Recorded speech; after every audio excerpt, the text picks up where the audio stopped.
Hello, and welcome back to the third episode of the A's for Ashlyn podcast. Today we're going to be talking about some lessons I've learned by nixing my extrinsic-based reward system and instead implementing a more intrinsic-based approach. I've actually been talking about this quite a bit on social media in the past couple of weeks, and the feedback I've been getting is, I don't know if the word I would pick is amazing, but it's very consistent across the board that people are so tired. Us teachers, we are exhausted keeping track of all of the points, the apps, the systems. There's just so much. And being able to wean off a really heavily teacher-centric approach where you're counting tickets, you're counting points, you're buying things for a store. Being able to wean off of that and move into something different that's more intrinsic, that's a classroom that operates well because your students want it to operate well with you and they want to learn, that seems to be the goal that we all are looking for. So we are going to be talking all about what I've learned by implementing my system called Levels, some of the lessons I've learned, how I've seen it change my students, and what my overall goal for this system, the structures I'm using, and for my classroom in general, what that goal is. So without further ado,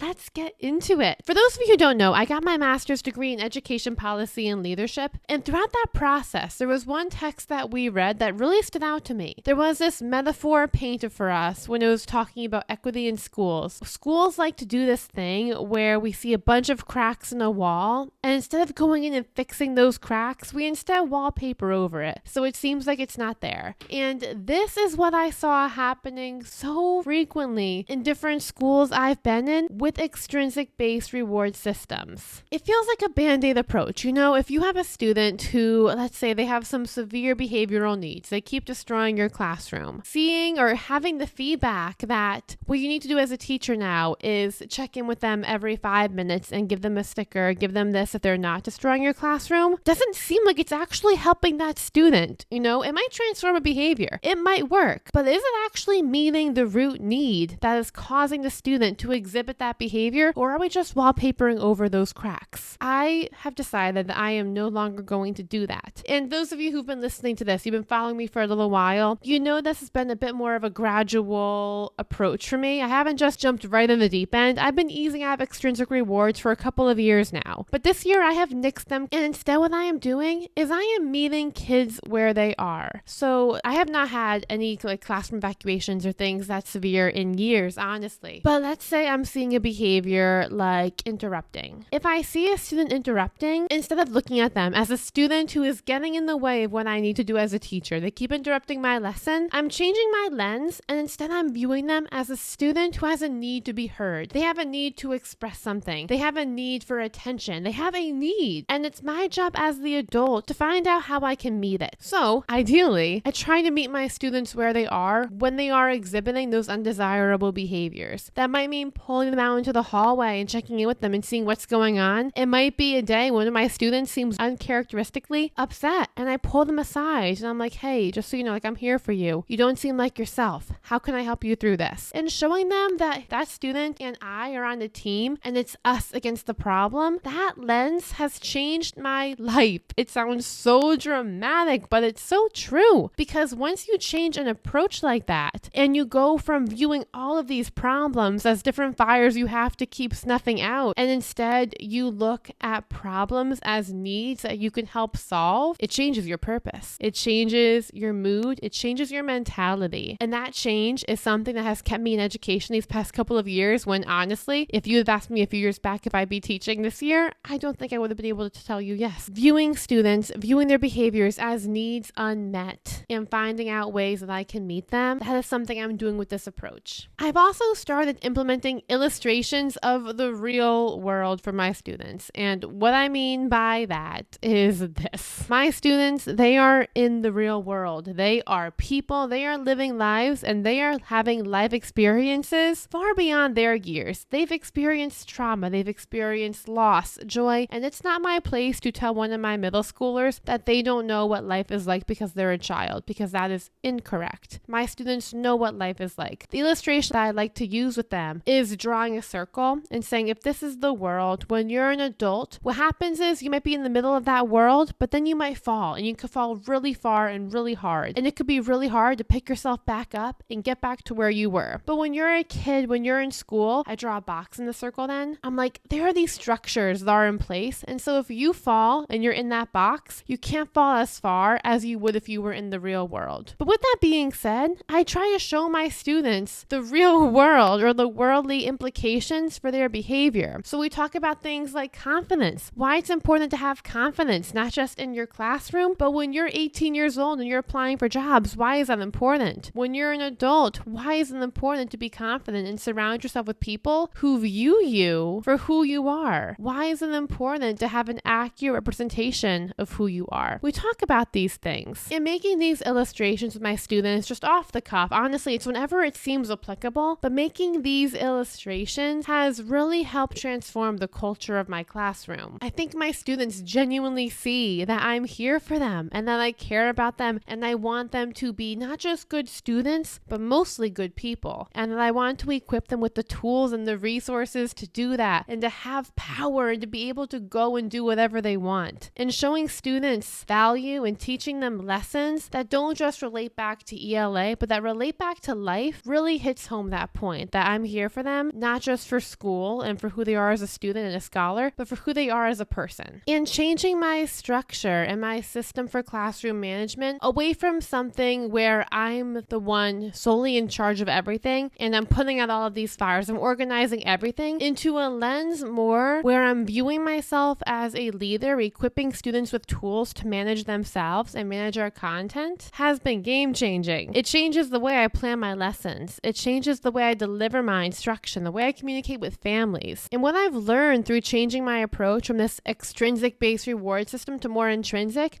is just how important teaching my students lessons like these are. You know, meeting them where they are is important. Changing my lens to us versus the problem and giving them these real world solutions and strategies to solve problems, that's not even something I really considered when I was so focused on them earning enough points to get a treasure chest trip, you know? It wasn't even on my mind. But since changing my approach, it is always on my mind, and I think it makes me a better teacher because of it. Next, I have a clear distinction in my mind now between a mistake versus a choice to harm. And I learned some of this from a responsive classroom training I had. A mistake is something done accidentally. People make mistakes. Adults make mistakes. But a choice to harm, that's when there's intention behind it. It might happen quick. It might feel like it wasn't even a choice, but when there is a small choice even to cause harm, to make somebody's day a bit harder, to say words that you probably shouldn't be sharing, that's a choice to harm. And speaking to my students about the distinction between those two things,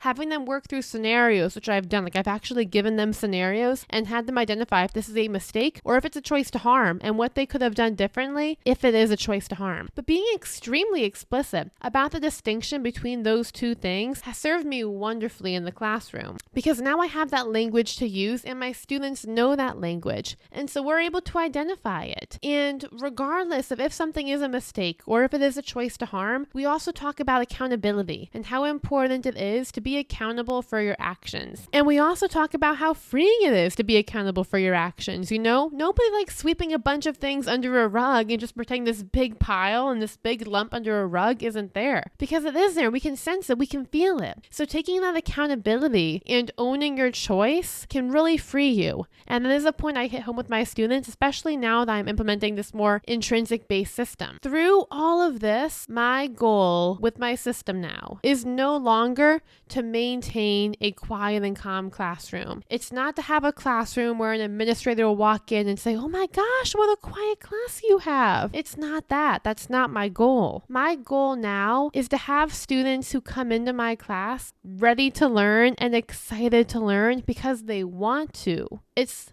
to have students who respect me, not because they fear they'll lose a point or they won't get this or they won't get that if they don't. They respect me because they want to. They see the value I can provide them as their teacher. And that's honestly what I would sum up my system as. You know, it's teaching students to want to be good people. You know, it's teaching them to want to make the right choice. And my ultimate goal is to teach students not for the short game of 6th grade that we're in right now. It's to teach them for the long game. And I tell them this too. My end goal is not that they'll pass their state test, although that is important. My end goal is that they'll be able to graduate high school when they're 18 and be able to do whatever they want to do and have the skills and have the tools and be equipped with all that they need to do it. That is my end goal. And teaching and leading and planning and managing your classroom with those ends in mind changes the way you do things. It's changed me. It's changed why I've stopped implementing an extrinsic-based approach, why I've become so fascinated with intrinsic motivation and developing those character strengths. It's changed me and it's changed my classroom, and it could change yours too if you're willing or you're ready to make that dive. If you want to learn more about my classroom management approach, I'm going to be talking about it all month long, but I also have dozens of videos on my social media, on TikTok and on Instagram, where I dive into little aspects in more detail. So feel free to comment there, watch those videos, email me. This is something I am so passionate about because I can see the way it serves our students and how it serves us as their teacher. You know, it's so much easier operating an approach like this when it comes to my own mental well-being. I feel so much less stress, so much less anxiety because I'm not viewing myself as the person in control. I'm viewing myself as the person guiding and responding to needs. So I hope that this episode was helpful. I hope that you're able to get something out of it. And let me know if you think I've missed anything or if there are lessons that you've learned from changing your own classroom management style to a more intrinsic-based approach. I would love to hear it in the comments. And as always, you've got this.